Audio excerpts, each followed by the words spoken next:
तर पुणे अपघात प्रकरणातली मोठी अपडेट समोर येते। अल्पवयीन आरोपीची चौकशी आता संपलेली आहे आणि शिवानी अग्रवालची चौकशी सुरू झाली आहे। बालसुधार गृहात शिवानी अग्रवाल समोर अल्पवयीन आरोपीची 1 तास कसून चौकशी झाली आहे। अल्पवयीन आरोपीचं ब्लड सॅम्पल बदलल्याच्या प्रकरणात शिवानी अग्रवालची आता चौकशी सुरू होते आहे। पोलिसांनी अल्पवयीन आरोपीकडून अपघाताच्या दिवसाचा घटनाक्रम हा जाणून घेतलेला आहे।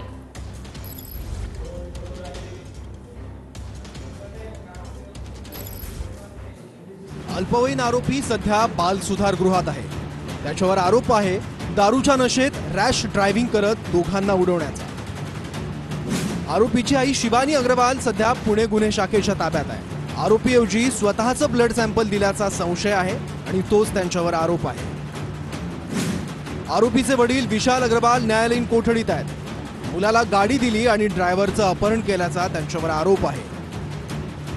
आरोपीचे आजोबा सुरेंद्र अग्रवाल सध्या न्यायालयीन कोठडीत आहेत। ड्रायव्हरला जबरदस्ती डांबणं आणि ड्रायव्हरवर दबाव टाकण्याचा त्यांच्यावर आरोप आहे।